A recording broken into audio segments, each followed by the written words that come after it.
በጣም መልካም የሆኑ ስራዎችን ሰርተ የሚያስደስትህን ይመስልህን ትክክለኛ ማንነትህን ሆነክ በቴሌቪዥን ብቻ አይደለም የኢቢኤሱ ሲሞት እንግዲህ ኤርትራዊ ነው ቤተሰቦቹ ኤርትራ ናቸው ያሉት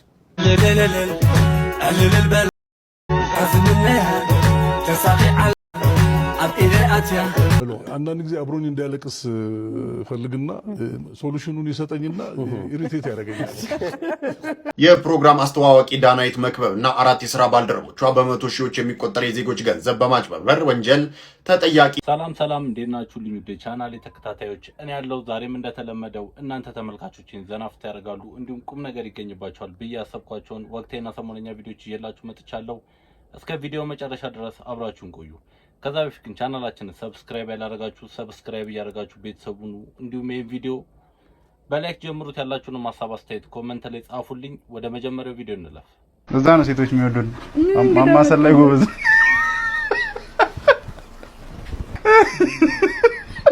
ባለጌ የፈለውትና በጣም ቆንጆ ነው። እሺ እንዴት ነው ይመረጥ? ትናንትናም ሲሉኝ ነበር በአካል ይሻላል ሲሉኝ ነበር የሆነ ሴቶች ሳልፍ ማልሰማቸው መስሏቸው ማለት ነው። በአካል ይሻላል አሉት። ኧረ አይዝም እኔ ሳማስል አልኩሽ እኮ አይዝም ኔቨር ስናማስል ነው ያደግነው። ተነፈጠብክም ገና ፀጉርን አስተካከልክም ነው ቴንክ ዩ ገና የማንቸስተርን ጨዋታ እንዴ ነው ፏ ብለን የምናየው ዛሬ አንቺ በአለጌ ኖራም በአለጌ ዳናይት መክበብና ጓደኞቿን በተመለከተ አንድ አስገራሚ መረጃ ወጥቷል። የፕሮግራም አስተዋዋቂ ዳናይት መክበብና አራት የሥራ ባልደረቦቿ በመቶ ሺዎች የሚቆጠር የዜጎች ገንዘብ በማጭበርበር ወንጀል ተጠያቂ እንዲሆኑ የቀረበባቸው ክስ በፌዴራል መጀመሪያ ደረጃ ፍርድ ቤት ቦሌ ምድብ ችሎት መታየት ጀምሯል። ከአዲስ አበባ የሚሰራጨው ኢትዮፒካ ሊንክ ሬዲዮ ፕሮግራም እንደዘገበው ይህ ክስ በዳናይት ዝናና በማስታወቂያዎቿ እውነተኛነት ላይ ከባድ ጥያቄዎችን ያስነሳ ሲሆን የፍትሐ ብሔር ክሱ በዋናነት ያተኮረው ወደ ውጭ ሀገር እናወጣቸዋለን በሚል ተስፋ ከዜጎች በተሰበሰበ ገንዘብ ላይም ነው ተብሏል። ይህ ክስ በዳናይት ዝናና ማስታወቂያዎች እውነተኛነት ላይ ከባድ ጥያቄዎችን ያስነሳ ሲሆን የፍትሐ ብሔር ክሱ በዋናነት ያተኮረው ወደ ውጭ ሀገር እናውጣቸዋለን በሚል ተስፋ ከዜጎች በተሰበሰበ ገንዘብ ላይ ነው ተብሏል። እንደ ከሳሾች ዝርዝር መረጃ ኤቢኤል ኮንሰልታንሲ የተባለው ድርጅት ቤተልሔም ታደሰ፣ ገሊላ በለጠ፣ አቤል ተስፋይና ዳናይት ወይንም ወላንሳ መክበብ ከእያንዳንዱ ተበዳይ 437,000 ብር ተቀብለዋል። ይሁን እንጂ ተከሳሾች ቃላቸውን ባለመጠበቃቸውና ገንዘቡንም ለመመለስ ፈቃደኛ ባለመሆናቸው በአጠቃላይ 13 ሰዎች በጋራ በመሆን የሕግ የበላይነት እንዲረጋገጥ ለፍርድ ቤት አቤቱታቸውን አቅርበዋል። ይህ ክስ ከዳናይት ጋር በተያያዘ ትልቅ ትኩረት እንዲያገኝ ያደረገው ተበዳዮቹ ለድርጅት ገንዘባቸውን የሰጡት እሷ በሰራችው ማስታወቂያ ላይ ያላቸውን እምነት መሰረት በማድረግ መሆኑ ነው። የተደነገገው ማስታወቂያ አነጋጋሪ ወይንም ወኪሉ የመረጃውን ትክክለኛነት የማረጋገጥ ግዴታ አለበት የሚለውን ሕግ ዋቢ በማድረግ ዳናይትም ሆነ ድርጅቱ ለደረሰው ጉዳት በአንድነትና በነጠላ ተጠያቂ መሆን እንዳለባቸው ያሳስባል። ጉዳዩን እየተመለከተ ያለው የቦሌ ምድብ አራተኛ ፍትሐ ብሔር ችሎት የቀረበለትን የክስ ሰነድ መርምሮ ውሳኔ ለመስጠት ለየካቲት 27 ቀን 2018 ዓ.ም ተለዋጭ ቀጠሮ ሰጥቷል። ይህ የፍርድ ቤት ውሳኔ ታዋቂ ግለሰቦች ለሚያስተዋውቋቸው ድርጅቶች ያላቸውን የሕግ ተጠያቂነት ወሰን የሚያሳይ በመሆኑ በብዙዎች ዘንድ በጉጉት እየተጠበቀ ይገኛል። ሄሎ ለማን አከቢ አንቺ ደርቤ አለሽልኝ አንቺ ወከባዩን ሲሰው አለውልኝ የኔ ጥሩምባ ስሚ ደላላ ፈልጊ እስቲ ደላላ ለምንሽ እንተንም ያገናኝ ሰራተኛ ሰራተኛ ፈልገህ ነው ወይስ ምንድን? ብሉቱዝ የሚያገናኝ ደላላ ፈልግልኝ። ኧረ ተው አንተ ልጅ ኧረ ተው አይደለም ኤርፓድ እምቢ ብሎኝ ነው አልገናኝ ብሎ ነው ከስልኬ ጋር። ኧረ ተው አንተ ልጅ አትላጥብኝ ተው እኔ ስራ ሰው ነኝ። ኧረ እየቀለድኩ አይደለም አንቺ ምን እሺ ነው እንዴ? እና ብሉቱዝ ምንድነው በደላላ አምጣቀኝ? ሰሚ ኮሚሽን ከፍላለሁ እኮ ምን በኤግዜንደር ነው ወይማች በቃሽ። ኧረ አንተ ሆቴሉ ለካ ከፖርኖግራፊ ቻናሎች ጋር ይሄ ዲል ያለው ሆቴል ነውና ሰዎችም ምናምን እንደዛ ሆቴል መተው ሲተኙ ምናምን ምንም ነገር የሚያረጉትን ነገር በሙሉ ይቀርጽና ከዛ ለፖርኖግራፊ ሳይቶች ይሰጣል።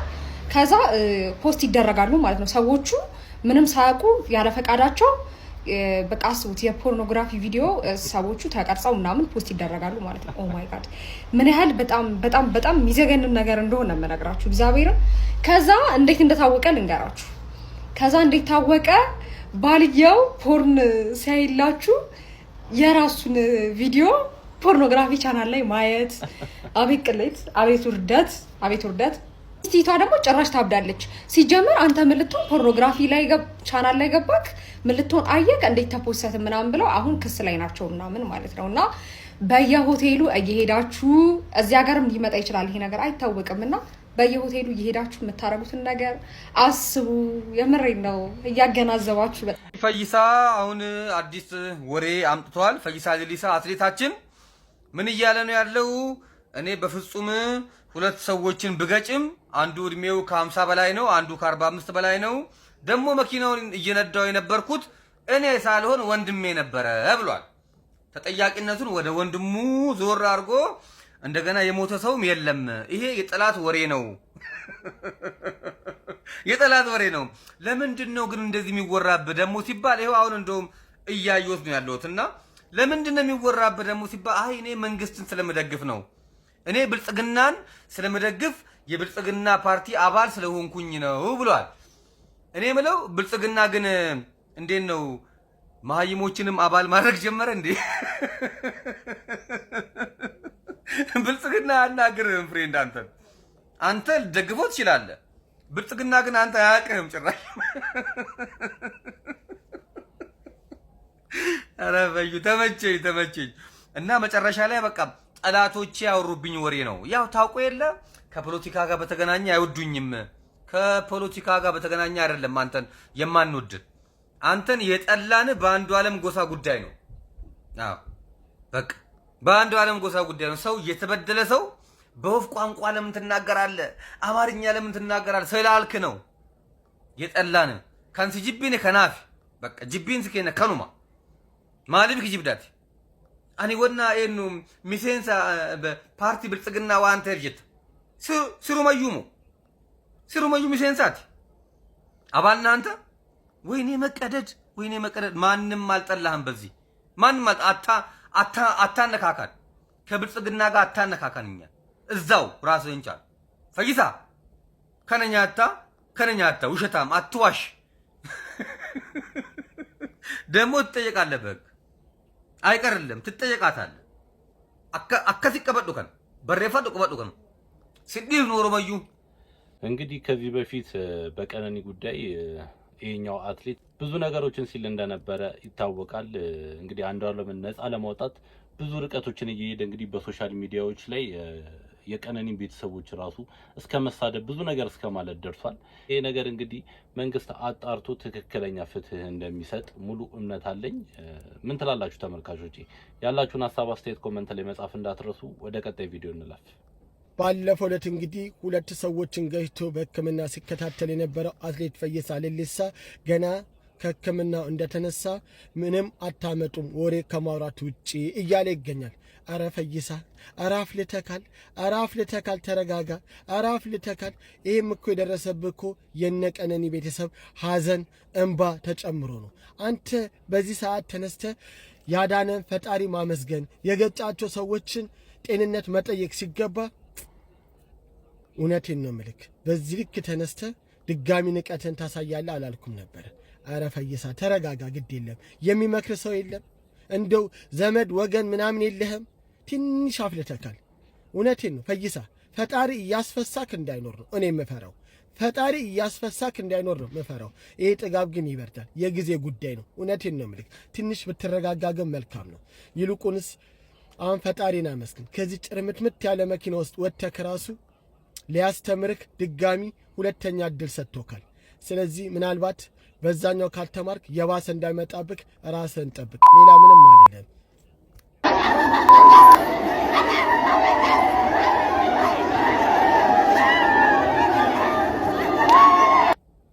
በጣም መልካም የሆኑ ስራዎችን ሰርተ የሚያስደስትህን የመሰለህን ትክክለኛ ማንነትህን ሆነክ በቴሌቪዥን ብቻ አይደለም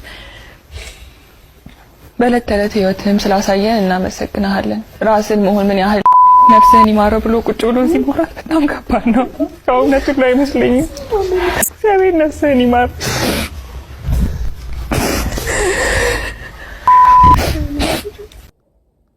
ነገስኩና ሚጠው ዛይ ቁም ነገሩ ተነገስኩ። በቃ ይሄ ነው ሙግግ ያደረገኝ እርግዝናው ነው።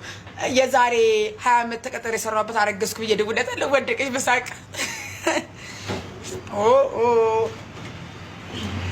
የፈለኩት ማውራት መብት ያለኝ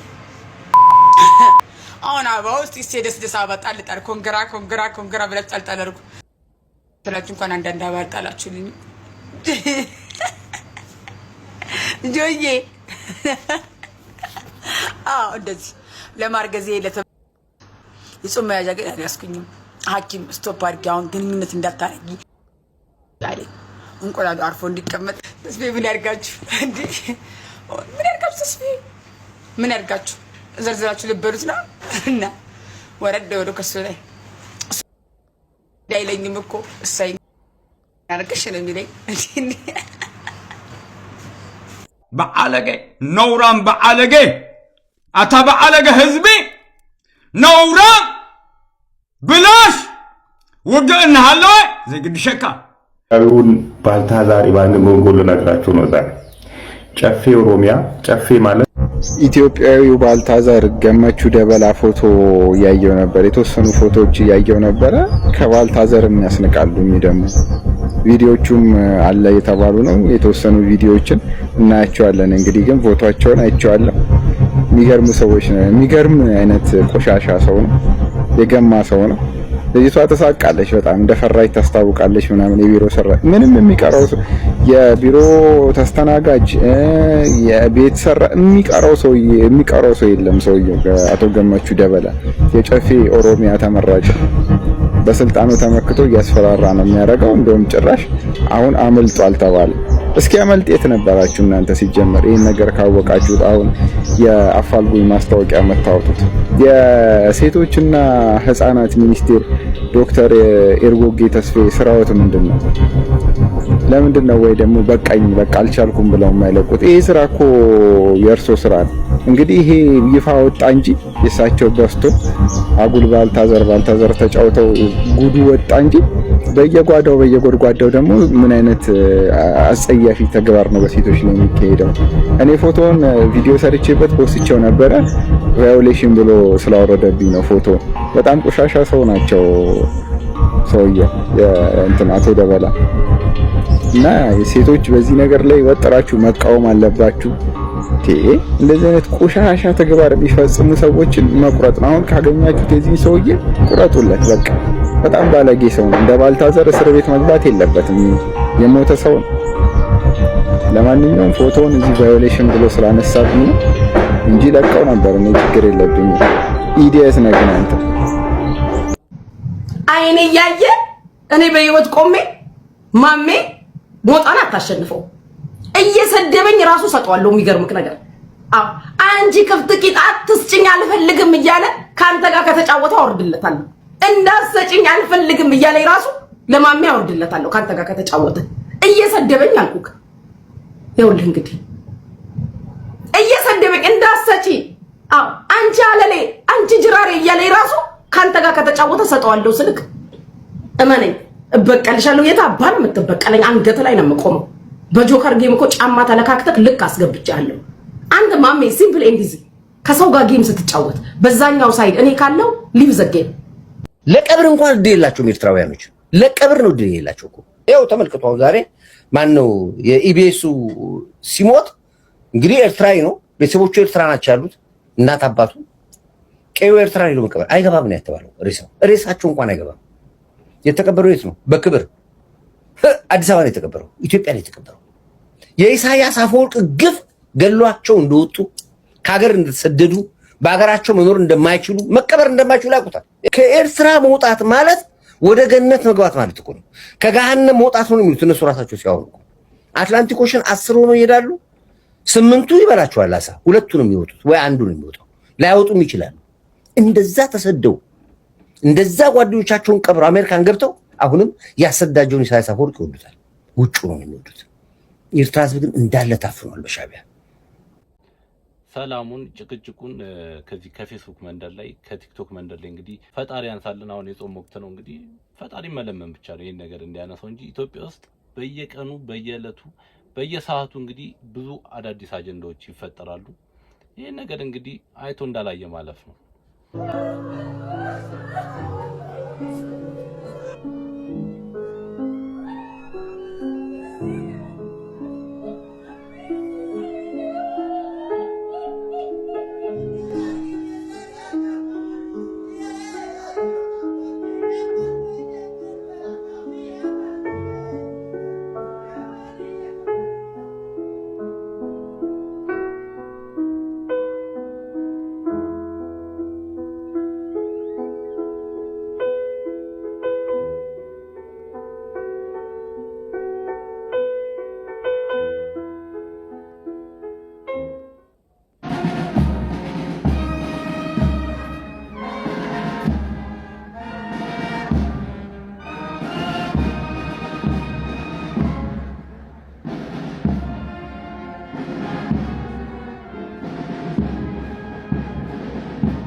እንጨቃጨቃለን፣ እንጫወታለን፣ እናወራለን እና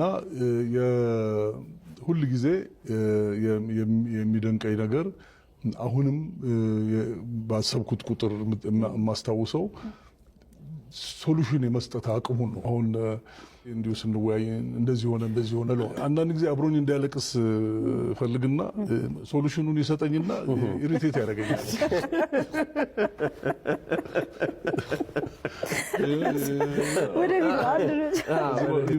በዚህ እንደዚህ ምናምን ነኝና አዞዛማል እና የዛ አይነት ሰው ነው አማን። በጣም የሚፍለቀለቅ ልጅ ነው። ألل بلا سافننا تساقي على أبير أتيا إلوني دس بقس يدقس سيد يتوقس بقس يدقس سيد يتوقس ይሄን አይተዋል ወለስ ማናት እዚህ ጋር ካየኸኝ ይሄ ዱላ ነው። በዱላ ነው እንደዚህ ተመታሁት። ዱላ ተመትቼ ሆስፒታል ገብቻለሁ። ጳውሎስ ሆስፒታል ረጅም ጊዜ ተኝቻለሁ። በዚህ አጋጣሚ ግን የተለያዩ መንግስት አካላት እንትና ለምሳሌ ጸረ ሙስና ኮሚሽን የሚባለው መስሪያ ቤት፣ የፌዴራል ፖሊስ፣ የፍትህ ሚኒስቴር፣ የህዝብ እንባ ጠባቂ ተቋም፣ የሸማቾች ጥበቃ ባለስልጣን የሚባሉት መስሪያ ቤቶች የመጡ አሉ። ወደ እኔ አብረን እንስራ የሚል የመጡ አካላት አሉ። ብሄድባቸው ደግሞ የሚሉኝ አይመስለኝም። ስለዚህ ከሄድኩባቸው ጥሩ እንትን አገኛለሁ የሚል እንትን አለኝ። እየሰራውም ያለ አብሬ እየሰራኋቸው ያሉ አካላት አሉ። ለወደፊትም ደግሞ ከፖለቲካ በጸዳ መንገድ የሚቀርቡን ከሆነ ከብሔር፣ ከሃይማኖት፣ ከጽንፈኝነት የጸዳ አቀራረብ የሚቀርቡኝ ከሆነ እንተጋገዛለን። ያን ጊዜ ጉልበት አበጃለሁ ማለት ነው። ማንም ሌባ የሚጨማለቅብኝ ሰው አልሆንም ማለት ነው። ስለዚህ ነገ ብራይት ነው እናቴ። ከዚሁ ጋር ተያይዞ ምናልባት ተጨባጭ ስጋቶች አሉ ይደርስብኛል የምትለው አሁን ላይ በተጨባጭ እያስፈራሩ ያሉ አካላት ወይንም ደግሞ ዛቻ አለብህ ስጋት ያለብህ ነገር ካለ አሁን ብትነግረን ደስ ይለናል። ስጋት ሆኜባቸዋለሁ። ለምን ማንም የለም። ማንም ስጋት ነው የሆንኩባቸው። እነሱ ይንገሩ፣ እነሱ ቢነግሩ ጥሩ ነው። እኔ እስካሁን ስጋት ነው የሆንኩባቸው እንጂ ስጋት የሆነብኝ ሰው የለም። ኦልሬዲ ገብተዋል። ስጋት የነበረብኝ ሰዎች እስር ቤት ነው ያሉት እና ሜቢ ሄጄ ከጠየኳቸው አንድ ቀን ሄጄ ጠይቃቸዋለሁ። ስጋቶቼ በጠቅላላ እስር ቤት ናቸው ያሉት። ስለዚህ ስጋት የለብኝም። ትንሽ ሰዎች ትንሽ ከአቅም በታች ናቸው እነሱ። ስለዚህ አሁን ላይ የለብኝም። መልካም። በእኔ በኩል ያሉ ጥያቄዎችን ጨርሻለሁ። ምናልባት ግን እንደው መጨረሻ ላይ የምጠይቀህ ነገር ከዚህ በኋላ ከአሁንታ በርሳ ምን እንጠብቅ? ይህን ስራ አጠናክሬ መቀጠል ፈልጋለሁ። አጠናክሬ መቀጠል ስፈልግ ግን የሚይዙኝ ነገሮች አሉ። የሚይዙኝ ነገሮች ምንድን ነው መሰለ? ተንቀሳቅሰ መረጃን ማግኘት፣ ማስረጃ ማሰባሰብ ሂደቶች ላይ የኢኮኖሚ ችግሮች ይኖራሉ። የኢኮኖሚ ችግሮቼ ከተፈቱልኝ የሙሉ ጊዜ ስራዬ ምርመራ ይሆናል። ስለዚህ ይህን ስራ አጠናክሬ እቀጥላለሁ እስካለሁ ድረስ ማለት ነው። ይሄ ነው የሚሆነው። በቃ ቲክቶክ ለእኔ ምቹ ፕላትፎርሜ ነው። በገንዘብ ደረጃ ገንዘብ ባላገኝበትም ህይወቴን የሚቀይር ገንዘብ ባላገኝበትም ጠላቶቼን ግን በማስረጃ ተማርሜ አሸንፊያቸዋለሁ። ትልቁ በቃ ባለውለታዬ ነው ቲክቶክ ለኔ። ስለዚህ ነገም ከነገ ወዲያም የቀሩ ነፍ ሰዎች አሉ፣ በጣም ነፍ ያልተነካኩ። እነሱን እነካካቸዋለን፣ እናሸንፋቸዋለን። ወደ ታረመው እንዲወጡ ታረመው ህብረተሰብ ላይ ጉዳት እንዳያደርሱ፣ ችጋራም እንዳይሆኑ፣ ያለ ሰው አንኖርም። እነሱን ጥግ እናስይዛለን ብዬ ተስፋ አደርጋለሁ። እንግዲህ ቀጥላለሁ የሚል እንትን ያለኝ። እኔም ለዛሬ ይዤላችሁ የመጣሁት ቪዲዮዎች ይህን ይመስል ነበር። በቀጣይ በአዳዲስና በወቅታዊ ቪዲዮዎች እስከምንገናኝ ድረስ ፒስ ይመቻችሁ። መልካም ሳምንት።